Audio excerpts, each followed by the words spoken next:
রবিবার সকাল খানবাড়ির ড্রয়িং রুমে যেন উৎসবের রং ছড়িয়ে আছে।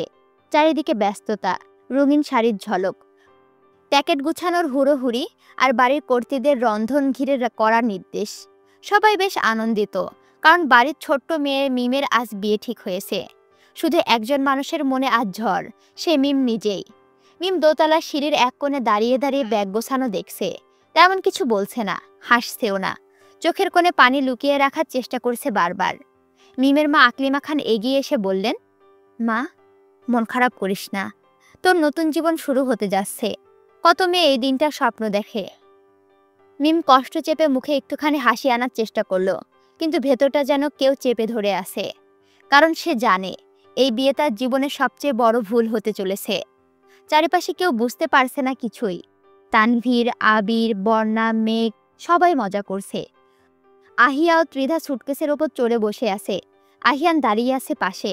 বাচ্চারা ড্রিম হাউসের কথা শুনে উত্তেজনায় কাঁপছে।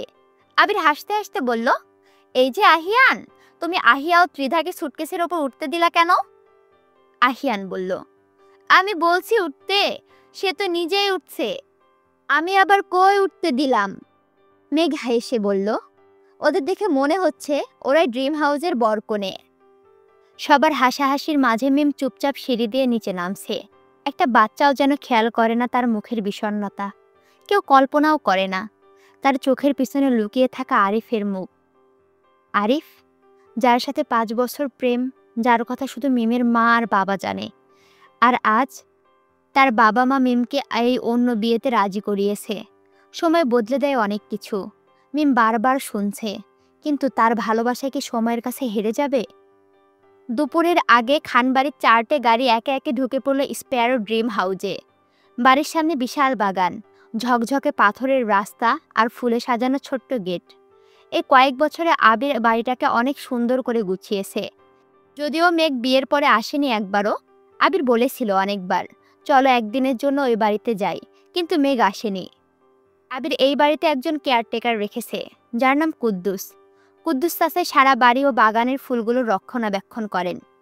আবির এই গত কয়েক বছরে স্প্যারো ড্রিম হাউসের 2য় তলার কাজ সম্পূর্ণ করেছে।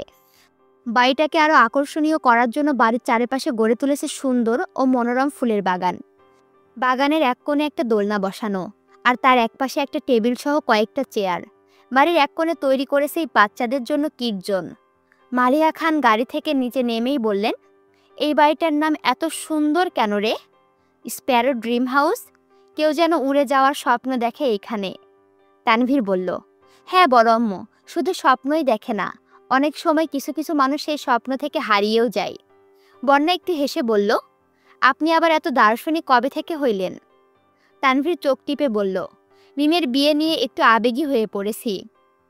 কেউ জানে না এই মিমের বুকে জমে আছে সবচেয়ে বড় সত্য, যেটা লুকানো আছে আরিফের নামে। সেই নাম কেউ উচ্চারণ করে না, কারণ কেউ জানেই না। শুধু আকলিমা খান আর তার স্বামী জানেন। তাদের মেয়ের এখনও চোখ বন্ধ করলে যে মুখটা দেখে সেটা আরিফের। বাড়ির উঠানে মঞ্চ তৈরি হচ্ছে, বড় বড় রঙিন কাপড় টানানো হচ্ছে, আলো ঝুলানো হচ্ছে গাছের ডালে। ছোটরা দৌড়াদৌড়ি করে একে অন্যকে ফুল মারছে। আলী আহমদ খান চিৎকার করে বলছেন, এই লাল বাতিটা কে লাগালো রে? নীল সাদা বলছি না? ক্যাটারিংয়ের একটা ছেলে এসে বলল, আমি লাগাইছি খালুজান, রং নিয়ে এত ঝামেলা কেন? পছন্দ না হইলে আমি পাল্টে দিব। আলী আহমদ খান তেজি কণ্ঠে বললেন, তাড়াতাড়ি পাল্টাও, বাড়িতে বিয়ে, কোনো স্বাধীনতা দিবস না। একপাশে বসেছিল মিম, মুখে হাসি নেই। আবির তার পাশে এসে ফিসফিস করে বলল, তুই ঠিক আছিস তো? মিম কিছু না বলে মাথা ঝাঁকালো। আবির একটু তাকিয়ে বুঝে ফেলল সব ঠিক নেই, কিন্তু কিছুই বলল না। বাড়ির পুরুষরা মিমের বিয়ে উপলক্ষে সবাই সবার কাছ থেকে 1 সপ্তাহের ছুটি নিয়েছে। তানভীর এক কোণে দাঁড়িয়ে ক্যাটারিংয়ের লোকগুলোকে সবকিছু বুঝিয়ে দিতে ব্যস্ত। আবির গিয়ে পাশে দাঁড়িয়ে বলল, কিরে, সব ঠিকমতো হচ্ছে তো? তানভীর হেসে জবাব দিল, জি ভাইয়া, এখন পর্যন্ত সব ঠিকই আছে। আবির তানভীরের কাঁধে এক হাত রেখে বলল, পরবর্তীতেও যেন সব ঠিক থাকে, কোনো যেন ভুল না হয়। আমার অনেক স্পেশাল গেস্ট আসবে। তানভীর বলল, ঠিক আছে ভাইয়া, তুমি নিশ্চিন্তে থাকো। সোমবার সকাল স্প্যারো ড্রিম হাউজের আকাশে হালকা রোদ, বাগানের ফুলগুলো যেন রং ছড়িয়ে দিচ্ছে চারিপাশে। বাড়ির ভেতরটাও ঠিক তেমনই ঝকঝকে। দোতলার বারান্দা দিয়ে নেমে আসা রেলিং জুড়ে ঝুলছে জরি লাইট। রুমের ভেতরে বেলকনি, ড্রয়িং রুম, এমনকি কিচেন পর্যন্ত সাজানো। বাড়ির নিচে ডাইনিং টেবিল সাজানো। সকালের নাস্তার জন্য পুরো খান পরিবার একসাথে বসেছে। মোজাম্মেল খান হাসতে হাসতে বললেন, আবিরকে বাহবা দিতেই হয়, এমন একটা স্বপ্নের বাড়ি আর কি সুন্দর করে সাজিয়েছে। ইকবাল খান মজা করে বললেন, এই ড্রিম হাউস তো সত্যিই ড্রিম হাউস হয়ে গেছে। আর সবচেয়ে বড় কথা, এটা আবির উপহার দিয়েছে আমাদের মেয়েকে। আলী আহমদ খান একটু গম্ভীর মুখে বললেন, এই যুগে তো কত ছেলে মেয়েদেরকে কিছু না দিয়েই সংসার করে, আর দেখো আমার আবির। তানভীর চা খেতে খেতে আবিরের কানের সামনে ফিসফিসিয়ে বলে উঠল, আহা কি রোমান্স। মেঘ নিচু মুখে চুপচাপ হাসলো, তারপর একটু লজ্জা পেয়ে আবিরের দিকে তাকালো। মেঘ চোখ ঘুরিয়ে এবার বলল, এই বাড়ি আমি এতদিনে একবারও আসিনি, এখন এসে মনে হচ্ছে কতটা ভালোবাসা রেখে গেছে এখানে। আবির হালকা গলায় বলল, তুমি আসবা বলে সাজিয়েছিলাম, জানতাম একদিন তো আসতেই হবে। এই আনন্দের মধ্যে একটা মুখ একদম স্তব্ধ। মিম চুপচাপ একটা চেয়ারে বসে খাচ্ছিল, মুখে কোনো কথা নেই, চোখে কোনো আগ্রহ নেই। ওর মনের মধ্যে শুধু একটাই প্রশ্ন ঘুরপাক খাচ্ছে, এই বাড়ির চারপাশে এত আনন্দে ভরা, তাহলে আমার বুক এত ভারী কেন? পাশের চেয়ারে থেকে বর্ণা মিমের উদ্দেশ্যে বলল, তোমাকে আর কিছু দেব? কিন্তু মিম হয়তো অন্য মানসিকতার কারণে তা শুনতে পায়নি। নিজ মনে ভাবনায় ডুবে আছে আর প্লেটে আঙুল ঘুরাচ্ছে। বর্ণা এবার মিমকে খানিকটা ঝাঁকুনি দিয়ে বলল, কি হলো মিম, এত কি ভাবছো? এবার বর্ণার কথায় মিমের ধ্যান ভগ্ন হলো। জবাব দিল, কই কিছু না তো। বেলা 11টার দিকে কলিং বেল বাজল। কুদ্দুস চাচা এসে জানালো, একজন আপা এসেছে, সঙ্গে আরো 2 জন। এ কথা শুনেই কিচেন থেকে বের হয়ে এলো বাড়ির 3 কর্ত্রী। দরজা খুলতেই ঢুকলেন মাহমুদা খান, সাদা সবুজ শাড়ি, গলায় সোনার হার, তার সঙ্গে আইরিন ও জান্নাত। তাদের মুখে এক ধরনের রংচঙের উচ্ছ্বাস, যেন আত্মীয় হিসেবে তারা খুব আনন্দের সাথে বিয়েতে অংশ নিচ্ছে। কারো মুখে কোনো দ্বিধা নেই, আবার কারো চোখে কোনো সংকোচও নেই। মাহমুদা খান বললেন, আমাদের ছোট্ট আদরের মেয়েটার বিয়ে, হঠাৎ করে যেন মেয়েটা অনেক বড় হয়ে গেল। মালিহা খান হাসলেন। মাহমুদা খান পুনরায় বললেন, ভাবি, এতদিনে আরিফের মুখে আবিরের তৈরি করা স্প্যারো ডিম হাউজের গল্প অনেক শুনেছি, আজ বাস্তবে এসে সব দেখে মন ভরে গেল। মাহমুদা খানের কথা শুনে মালিহা খান পুনরায় হেসে জবাব দিলেন, হ্যাঁ, ছেলেটা একা একাই নিজ উদ্যোগে এই বাড়িটা করেছে। বহুবার শুনেছি এই বাড়ির কথা, কিন্তু কখনো ভাবিনি আমার ছেলেটা একা হাতে এত সুন্দর করে সবকিছু গুছিয়ে করতে পারবে। জান্নাত বললেন, বড় মামি, এই বাড়িটা দেখে তো আমি অবাক, হঠাৎ করে এত সুন্দর করে সাজানো, পুরো ছবির মতো। মিম পাশে বসে চুপচাপ সবার আনন্দ দেখছে। আইরিন বলে উঠল, অবশেষে আমাদেরও দেখার সুযোগ হলো, তাও আবার মিমের বিয়ের জন্য। মিম ঠোঁট কামড়ে হাসার ভান করলো, গলা দিয়ে শুধু একটাই শব্দ বের হলো, তারপর মনে মনে ভাবল, বাকি সবাই না হয় কিছু জানে না, কিন্তু তুই কি করে এতটা পাল্টে গেলি আইরিন? আমি ভেবেছিলাম প্রথমে তোকে দেখে তুই মনে হয় আরিফের কোনো মেসেজ নিয়ে আসবি আমার কাছে, কিন্তু আমি ভুল ছিলাম।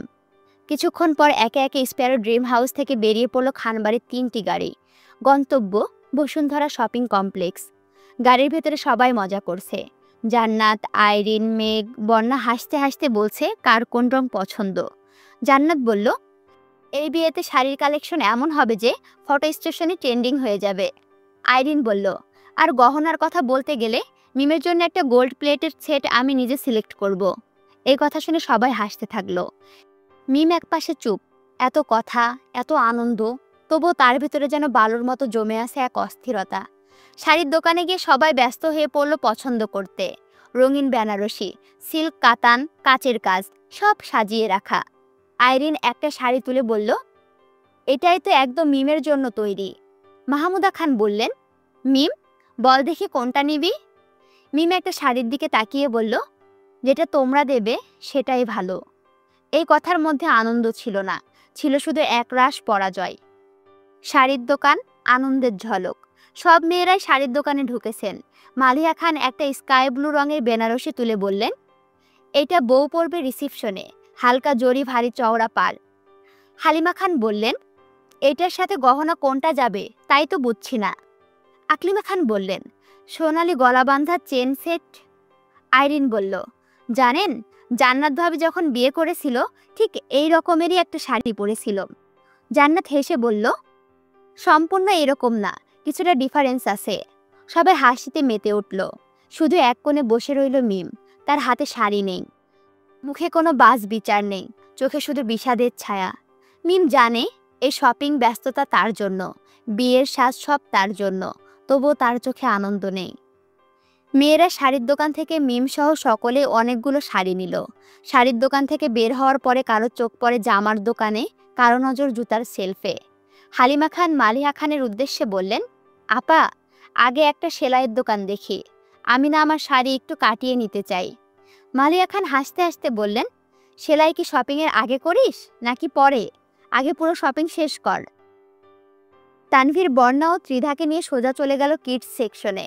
তানভীর বলল, ওই যে কিডস সেকশন, মেয়ের জন্য যা যা পছন্দ হয় নাও। তানভীর এর পুরো কথা শেষ হওয়ার আগেই ত্রিধা ছুটে গেল সেই দিকে। বর্ণা হেসে বলল, এই মেয়ে এত ছোট, তাও ব্র্যান্ড দেখে দেখে জামা ধরছে দেখেন।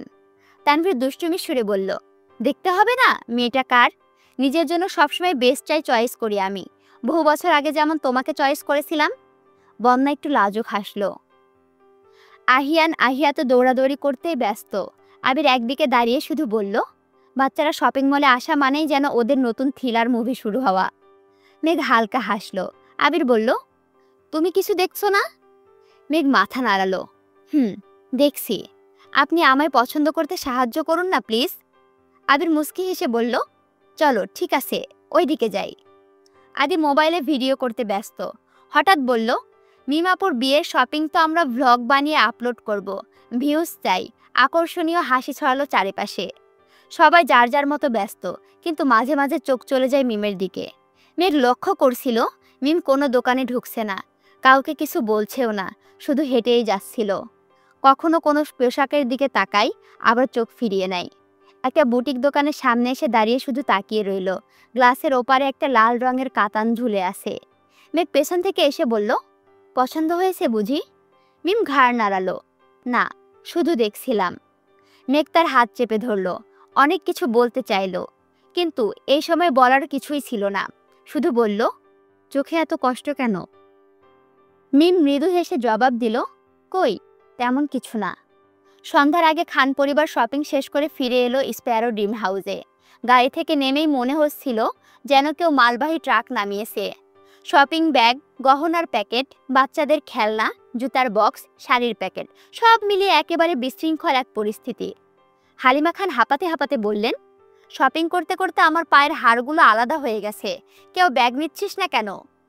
আদি মোবাইল হাতে নিয়ে ভিডিও করতে করতে বলল, এই শপিং আনলোডিং অপারেশনটা আজ রাতে ইউটিউবে উঠবে। তানভীর হেসে বলল, ভিডিও ছাড়ার আগে সাবস্ক্রাইব বলাটা ভুলবি না। আহিয়া ব্যাগ নিয়ে খেলতে শুরু করেছে। আহিয়ান একটা শাড়ির প্যাকেট ঘাড়ে তুলে বলল, আমি এইটার ডেলিভারি বয়। আহিয়া চোখ রাঙিয়ে বলল, না, এটা আমার পুপির বিয়ের শাড়ি, আমি নিব। আবির হাত উঁচু করে বলল, সবাই ব্যাগ নিয়ে ঘরে তুলো প্লিজ, খাওয়া দাওয়া শেষ করতে হবে, তারপর আম্মুর পা ব্যথা করছে। মেঘ তার ব্যাগ হাতে নিয়ে বলল, আহিয়ার আব্বু, আমি ছেলে মেয়েরটা নিয়ে ভেতরে যাচ্ছি, আপনি আপনারটা আর আমারটা নিয়ে আসুন। বর্ণার চেহারায় ক্লান্তি এনে বলল, তাও ভালো, আমি তো নিজেরটার সাথে ত্রিধারটার জন্য কেনা 3টি ব্যাগ নিয়েছি, এখন ত্রিধা সব খুলে দেখতে চাইছে। ত্রিধা তখন এক ব্যাগ খুলে একটা ছোট্ট জুতা বের করে বলল, এইটা এখন পরবো। মাহমুদা খান নিজের শাড়ির ব্যাগ গুনে দেখছিলেন, সব ঠিক আছে তো? আমার একটা শাড়ি কম মনে হচ্ছে না? জান্নাত বলল, মা, আপনি তো 2বার একই শাড়ি কিনেছেন, এইটা বুঝতে ভুল করছেন। সবাই হেসে উঠল। এদিকে মিম চুপচাপ নিজের ব্যাগ হাতে ঘরে ঢুকছিল। তার হাঁটার গতিও ধীর, কিন্তু বাইরে এই হাসি ঠাট্টার মধ্যে সেই বিষাদটা যেন এক মুহূর্তের জন্য ঢেকে যায়। রুমের জানালাটা খোলা, জানালা দিয়ে ঠান্ডা বাতাস এসে পর্দাকে অদ্ভুতভাবে নাড়িয়ে দিচ্ছে। আরিফ একা বসে আছে রুমের কোণার ছোট্ট সোফায়, তার হাতে ধরা একটা কাগজ। কোনো চিঠি না, কোনো স্ক্রিপ্ট না, কেবল একটা সাদা পৃষ্ঠা, যেখানে কোনো কিছু লেখা হয়নি, কিন্তু মনের ভেতর যেন হাজারটা লাইন আঁকা।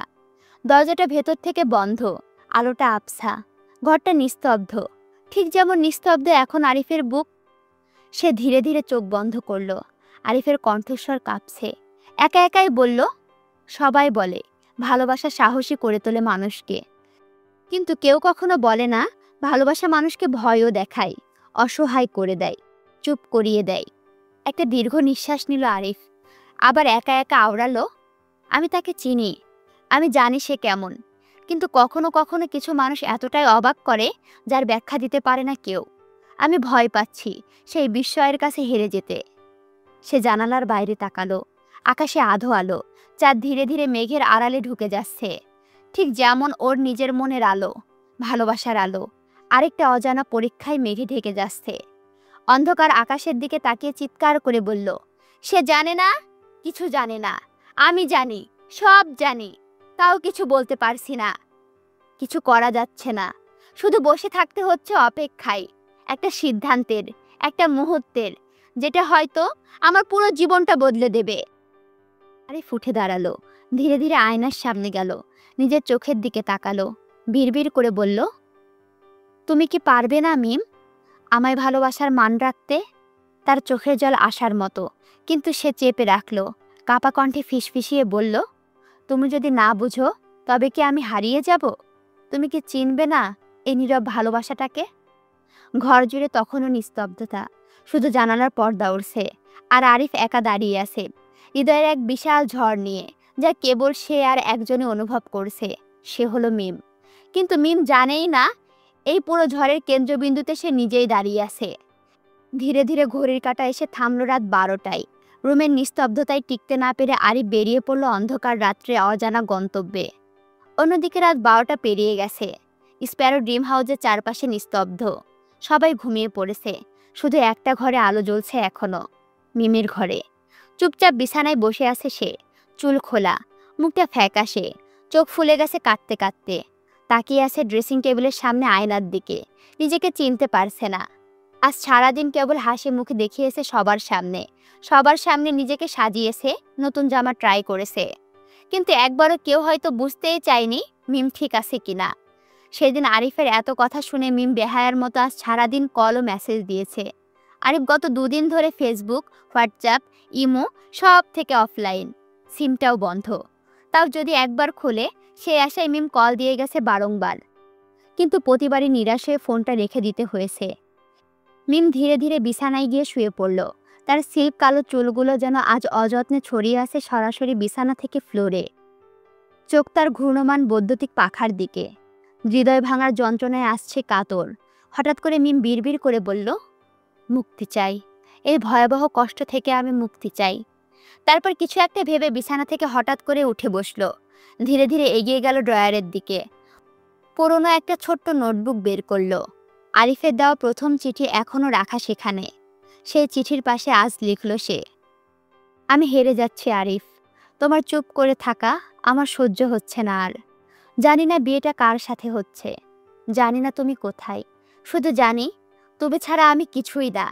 এই বিয়ে, এই আনন্দ, এই সাজ সব যেন বিষ লাগছে। কেউ যদি জানতো আমি ভেতরে কতটা শেষ হয়ে গেছি। তারপর একটা সাদা পেজ ছিঁড়ে আলাদাভাবে লিখল, আব্বু আম্মু আপনারা যদি এই চিঠিটা পড়েন তাহলে শুধু জানবেন আমি কারো বিরুদ্ধে না, আমি শুধু আমার ভালোবাসার পক্ষে ছিলাম, আমি আর পাচ্ছি না। তারপর মিম দরজা খুলে সিঁড়ি দিয়ে নামলো, ধীরে ধীরে এগিয়ে গেল ডাইনিং টেবিলের দিকে। সেখান থেকে ফল কাটা ছুরি হাতে নিয়ে ঘুরিয়ে ঘুরিয়ে দেখল, তার হাত তীব্র গতিতে কাঁপছে। আরিফের কথা যতবারই মনে পড়ছে ততবারই মনে হচ্ছে এই পৃথিবী ছেড়ে চলে যেতে। কিন্তু এত কষ্টের মাঝেও বারবার মনে পড়ছে মা বাবা, বড় আব্বু, চাচ্চু, বড় আম্মু, মামনি ও ভাই বোনদের কথা। হাতের কাঁপুনি হঠাৎ করে ছুরিটা ছিটকে পড়লো ডাইনিং টেবিলের একটা গ্লাসের ওপর।